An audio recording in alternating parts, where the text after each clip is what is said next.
नमस्कार दोस्तों, बोल हुनर में आपका स्वागत है। पिछला जो गाना था, मुझे उसका बहुत अच्छा रिस्पॉन्स मिला। यूँ छल को ना जाम लबों से, ये लब यूँ ही जाम हुआ करते हैं। तो ये सिलसिला अब आगे भी चलने वाला है, जैसे मैंने बताया था। दोस्तों अभी पीछे रिसेंटली क्या हुआ, जैसे मैंने ये रिलीज़ करा तो उसके बाद जैसे जो भी थे मेरे फ्रेंड सर्कल में, वो एक दूसरे से आगे व्हाट्सएप चला जाता। वहाँ ये क्या होता है, मैंने आपसे जैसे कि निवेदन करा था कि प्लीज़, क्योंकि ये मेरा दूसरा ग्रुप है, मेरा दूसरा चैनल है। पहला चैनल मेरा विद एज ड्रीम्स डायरी है। उसके अंदर मैं हिस्टोरिकल इवेंट्स और इस तरह की सारी चीज़ें लेता हूँ। मैं रिलीजियस इवेंट्स को भी कवर करता हूँ, पर इसके अंदर सिर्फ गाने, स्टोरीज़, कोई भजन गाता हो तो भजन भी गाएगा, कोई पोइम सुनाता है तो वो भी सुना सकता है। ठीक है जी, वो इस तरह का ये प्लेटफॉर्म है, इसलिए बोल हुनर, इसलिए इसका नाम रखा है, वॉइस टैलेंट। तो मैं ये चाहता हूँ कि जिस तरह से आपने बढ़ चढ़ के पिछली वीडियो को देखा है, इस वीडियो के अंदर प्लीज़ सब्सक्राइब ज़रूर करें, लाइक करें, कमेंट भी ज़रूर करें, और शेयर तो करना ही है। कमेंट करेंगे तो थोड़ा सा अच्छा भी लगता है। मुझे कमेंट मेरे व्हाट्सएप ग्रुप के ऊपर ज़्यादा आए, लगभग 40 के करीब कमेंट्स आए, और कईयों ने मुझे कहा यार आप बहुत अच्छा काम कर रहे हो, और हम भी आएंगे आपके पास, जो भी हमने लिख रखा है कविताएं या जो भी शायरी लिख रखी है हम आपके पास आएंगे। तो कईयों ने बताया वहाँ पर स्टोरीज़ हैं। मैं कहा जैसा भी है आप आओ यार, इस प्लेटफॉर्म के ऊपर अपना अब बिल्कुल परफेक्ट हो क्या हो यहाँ पर। परफेक्ट तो खैर मैं भी नहीं हूँ, यहाँ पर इस प्लेटफॉर्म पे आऊँ, जो मेरे से हेल्प होगी वो मैं आपके साथ शेयर करूँगा। तो दोस्तों ये दूसरा गाना जो है, ये मैंने है तो ये दुखद, तो मैंने भी पहले भी कुछ अपने फ्रेंड्स के साथ ये गाना शेयर करा था। ये उस समय की बात है, मेरे बड़े क्लोज फ्रेंड थे, हैं वो, अब तो बाहर चले गए, और उनका बेटा, यंग बेटा, I think he was in his 20, near about 20 था वो, 1980 या 20 के बीच में था, अभी पढ़ाई कर रहा था। एक मेजर एक्सीडेंट हुआ था, उसके अंदर उसकी डेथ हो गई थी। और मैं क्रीमेशन के ऊपर जब मैं गया था, मैं बड़े अच्छा, वो मेरे उसके साथ बातचीत बहुत अच्छी होती थी, मेरे से भी पूछता रहता था कैरियर के बारे में। मैं कह रहा था दोस्त बेटे हमारे को तो आजकल की जनरेशन तो हमसे बहुत पार बैठा हुआ है, उस टाइम हमारे को तो कुछ पता भी नहीं होता था इतना, हम तो अपनी मस्ती में ज़्यादा रहते थे। तो आप लोग पैदा होने के साथ ही आपके साथ कैरियर जो है आपके साथ, आपकी एजुकेशन के साथ चिपक चुका हो, तो आपको एजुकेट करने की ज़रूरत नहीं। हाँ बस मैं तो ये कहता था यार, ड्रिंक खासकर ड्रिंक और ड्रग्स एक तरह लिया जाता है, ड्रग्स से जितना बच के रहोगे उतना बेटर रहेगा, और दूसरा स्मोकिंग बहुत डेंजरस चीज़ है, ठीक है ना। कई चीज़ें हैं जैसे जो कि हमारी आफ्टर इंडिपेंडेंस विरासत के अंदर दी गई थी हमारे को, तो आपने उनको एनालाइज करना है, उन चीज़ों से खुद को बचाना है। ये चीज़ मैंने कही थी, इंटरेक्शन ऐसे ही होता रहता था उनके फादर के साथ, जबकि मैं जाके उनके घर में ड्रिंक भी करता था, और वो बच्चा कोई ऐसी होते आदतें नहीं थी। उस जैसा कि मैंने बताया कि वो क्रीमेशन ग्राउंड के ऊपर जब मैं गया, तो वो उस टाइम मैं मुझे बहुत पेरेंट्स तो दुखी होते ही, अंडरस्टूड है, जो नियर डियर होते हैं, अंडरस्टूड है, वो भी होते हैं। फादर उनके मेरे साथ ही थे, उनका ज़्यादातर समय मेरे शोल्डर के ऊपर रोने के साथ ही निकला है। बहुत ही दुखद क्षण था वो। मैं उस टाइम बहुत ही डीपली उसमें जा चुका था अपने, और मुझे एक चीज़ की रियलाइजेशन हो रही थी कि यार हमारी हिंदू माइथोलॉजी के अंदर कई चीज़ें कही गई हैं कि आत्मा का अंत नहीं होता, शरीर का अंत हो जाता है। क्रीमेशन ग्राउंड में जब बॉडी को, शरीर को जलाया जाता है, तो वो उस पार्टिकुलर उस पीरियड के अंदर मैं सोच रहा था, क्योंकि बच्चे की बहुत ज़्यादा अपने पेरेंट्स के प्रति संवेदनाएं थी, और वो चाहता था कि बहुत कुछ करूं मैं। अगर उसके हमारी तरह ही मिडिल क्लास, पता नहीं मिडिल क्लास में आते हैं कि नहीं आजकल तो मिडिल क्लास भी बहुत ऊंची निकल गई, इनकम वाइज मैं कह रहा हूँ। तो वो हमारी तरह ही था यार। तो वो उस दुखद क्षण के अंदर मुझे वो सारी चीज़ें रियलाइज़ हो रही थी, और उस अंतिम संस्कार के अंदर जब शरीर को जलाया जाता तो बिल्कुल अंडरस्टूड होता है कि वो जब उसमें से राख के कण निकलते हैं, कुछ तो हवा के आग के वेग के साथ ऊपर आसमान पे उड़ जाते हैं, कुछ साइड में जाके गिरते हुए बिखरते हुए वापस जो है पृथ्वी पे आके जाके गिर जाते हैं। मुझे उस टाइम ये रियलाइजेशन हो रही थी कि यार अगर वाकई में आत्मा शरीर का तो नहीं होता, पर आत्मा कहीं ना कहीं उसके इन कणों के स्वरूप में तो यहाँ इस ये जो अवशेष उसके गिर रहे हैं राख के रूप में स्वरूप में, कहीं ना कहीं आत्मा का स्वरूप तो अंश कुछ ना कुछ तो होगा, कोई ना कोई रियलाइजेशन तो उसमें भी होगी। कहते हैं जैसे हमारे यहाँ पर छोटी एज में अगर किसी की डेथ हो जाए तो वो क्योंकि आशाएं, आकांक्षाएं, अपेक्षाएं बहुत कुछ होती हैं, तो वो इतना आसान नहीं होता रियलाइज करने का उसको साथ जो शरीर छोड़ता है वो कहीं ना कहीं आसपास होता है। तो मैं ये सोच रहा था कि शायद उन कणों के अंदर कहीं ना कहीं वो उसका स्वरूप होगा। उसको ध्यान में रख के मैंने ये एक छोटी सी कविता उस टाइम बनाई थी, उस टाइम मेरे मनस्पटल में आई, मैंने उसी टाइम अपने ध्यान में रखा और ये उसी को उस बच्चे को समर्पित है, उनके माँ बाप को है। वो जहाँ भी होंगे, मैं नाम नूम नहीं लेना चाहूँगा कहीं पर भी किसी का भी, जहाँ भी होंगे वो फ्रेंड मेरे साथ जुड़ा हुआ है तो ये उसी के लिए समर्पित है। ये मैं पढ़ता हूँ इस कविता को, डायरी में लिखा हुआ है। शमशान की माटी उड़ चली है तूफान बनकर, शमशान की माटी उड़ चली है तूफान बनकर, आज फिर मैं ख्वाबों का समुंदर लेकर उड़ चला हूँ इंसान बनकर। जैसा कि मैंने आपको बताया, वो जो राख, वो जो कण थे, वो ये बोल रहे हैं कि शमशान के अंदर वो राख है, वो माटी है, वो फिर उड़ चली है तूफान बनकर, वो फिर से उसके अंदर अपने ख्वाबों को लेकर उड़ चली है। ठीक है, आज मैं फिर शमशान की माटी उड़ चली है तूफान बनकर, आज फिर मैं ख्वाबों का समुंदर लेकर उड़ चला हूँ इंसान बनकर। मैं सोच रहा था समुंदर मैं ही हूँ, मैं सोच रहा था समुंदर मैं ही हूँ, पर समुंदर तो खामोश था वहीं लहरों की तरह। मैं सोच रहा था समुंदर मैं ही हूँ, पर समुंदर तो खामोश था वहीं लहरों की तरह। बार बार तट की तरफ आता था हवाओं को सीने से लगाए।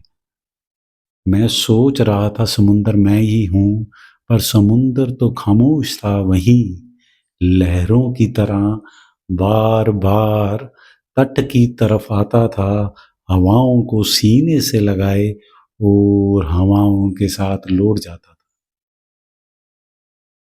वो एक बच्चा है, उसकी एक सोच जो है उस राख के तक उड़ रही है, उड़ के एक समुंदर के किनारे आ गया और वह दूर से खुद को उस समुंदर के साथ वो रिलेट कर रहा है। वो ये देख रहा है कि वो समझने की कोशिश कर रहा है कि शायद ये समुंदर की हवाएं मेरी तरफ आ रही हैं और मैं इस समुंदर की लहरों के अंदर हिटकोले खाता हुआ इनके अंदर सम्मोहित हो जाऊंगा, सम्मिलित हो जाऊंगा, इनके साथ मिल जाऊंगा और मैं भी एक बार फिर से समुंदर बन जाऊंगा अपनी भावनाओं की तरह। मैं फिर पढ़ रहा हूँ। शमशान की माटी उड़ चली है तूफान बनकर, आज फिर मैं ख्वाबों का समुंदर लेकर उड़ चला हूँ इंसान बनकर। मैं सोच रहा था समुंदर मैं ही हूँ, पर समुंदर तो खामोश था वहीं लहरों की तरह। बार बार तट की तरफ आता था हवाओं को सीने से लगाए और हवाओं के साथ लौट जाता था। तट पर मैं भी पड़ा था बिखरे कणों की तरह, तट पर मैं भी पड़ा था बिखरे कणों की तरह और समुंदर दूर मुझसे दूर इतराता था, मुझको दिखाता मेरा प्रतिबिंब, मुझको दिखाता मेरा प्रतिबिंब, और मैं शून्य सा पड़ा था समुंदर को लहराता हुआ। और मैं मुझको दिखाता मेरा प्रतिबिंब, और मैं शून्य सा पड़ा था खुद को निहारता हुआ। शमशान की माटी उड़ चली है तूफान बनकर, आज मैं ख्वाबों का समुंदर लेकर उड़ चला हूँ तूफान बनकर। दोस्तों, मैं आशा करूँगा आगे मैं आपके साथ गाना शेयर करने वाला हूँ। जो गाने का स्वरूप दिया इसमें, मैं आशा करता हूँ आपको बहुत पसंद आएगा, पसंद आएगा, और आप लाइक भी करेंगे, शेयर भी करेंगे। मैं फिर से आशा करता हूँ कि कमेंट भी करें और सब्सक्राइब ज़रूर करें। और अब मैं आपके साथ वो गाना शेयर कर रहा हूँ। और ये गाना, जैसे कि मैंने आपको कहा, ये श्रद्धांजलि है उस बच्चे के लिए, उन पेरेंट्स के लिए जिनकी भावनाओं को मैंने इसके अंदर प्रकट रखा। थैंक यू दोस्तों, थैंक यू वेरी मच। तो सर सुनिए गाने को। शमशान की माटी उड़ चली है तूफान बनकर आज नाखो, आज फिर मैं खामों का समंदर लेकर उड़ चला हूँ इंसान बनकर।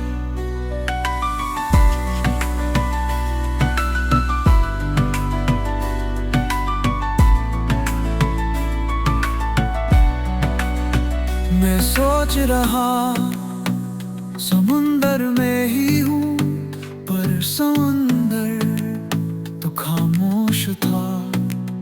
वही लहरों की तरह बार बार तट की तरफ आता था, हवाओं को सीने से लगाए और हवाओं के साथ लौट जाता था।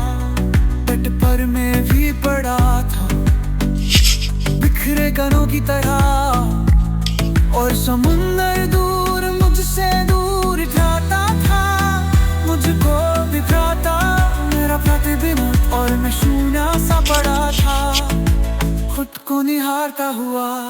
शमशान की माटी उड़ चली है तूफान बनकर, आज मैं तो उड़ चला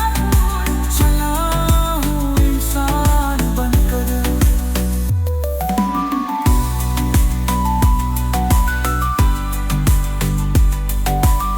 शमशान की माटी उड़ चली है।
शमशान की माटी उड़ चली है तूफान बनकर, आज मैं थे, आज फिर मैं ख्वाबों का समुंदर लेकर उड़ चला हूँ इंसान बनकर।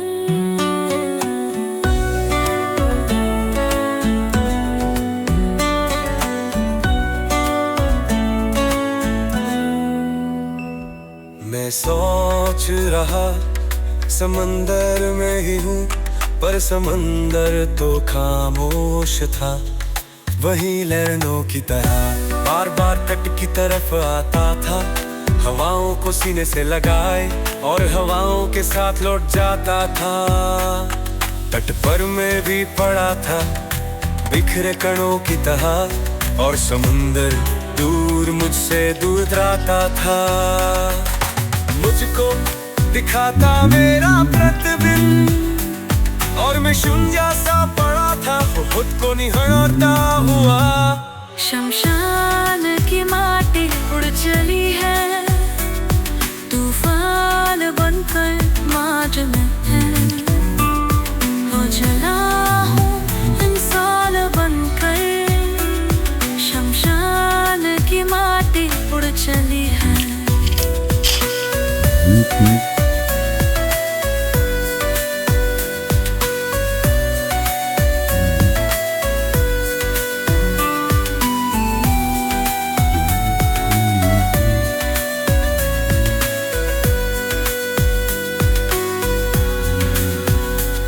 शमशान की माटी उड़ चली है, शमशान की माटी उड़ चली है।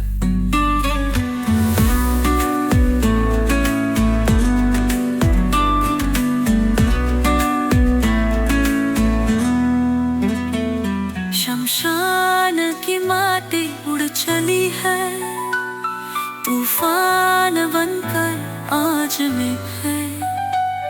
आज फिर मैं ख्वाबों का समुंदर लेकर उड़ चला हूँ इंसान बनकर।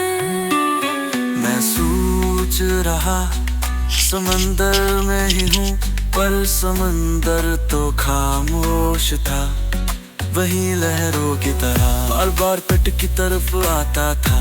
हवाओं को सीने से लगाए और हवाओं के साथ लौट जाता था।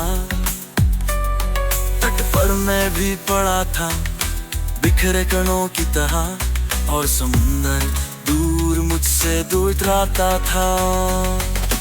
मुझको दिखाता मेरा प्रतिबिंब और मैं शून्य सा पड़ा था, कुछ खुद को निहारता हुआ। शमशान की माटी उड़ चली है, तूफान बनकर आज मैं तो जहाँ हूँ इंसान बनकर। शमशान की माटी उड़ चली है।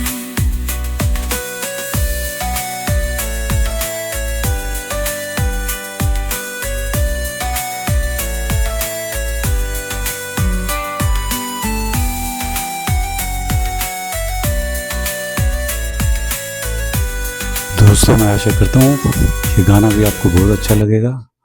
और मैं आपसे फिर निवेदन करना चाहूँगा कि कृपया करके सब्सक्राइब, लाइक, शेयर, कमेंट जरूर करें, मुझे बताएं। और मैं दोबारा आपसे निवेदन करना चाहता हूँ कि आप में से कोई मेरा साथ इस प्लेटफॉर्म पे सहयोग करना चाहता है, मेरे साथ इस प्लेटफॉर्म के साथ आगे बढ़ना चाहता है, अपनी भावनाओं को प्रकट करना चाहता है, कविताओं के रूप में, शायरी के रूप में, कहानी के रूप में, गाने के रूप में, किसी भी शुभ रूप में, तो आप बोल हुनर में आपका स्वागत है। आप कभी भी बताइए, मैं आपके उसमें आपके पास आ जाऊंगा। आप चाहें तो मेरे घर पे भी आ सकते हैं। इनको मेरा मोबाइल नंबर है, उसके ऊपर जो भी चाहे मेरे साथ कॉन्टैक्ट कर सकता है। मैं आपकी सेवा में हाजिर हूँ। शुक्रिया, थैंक यू वेरी मच।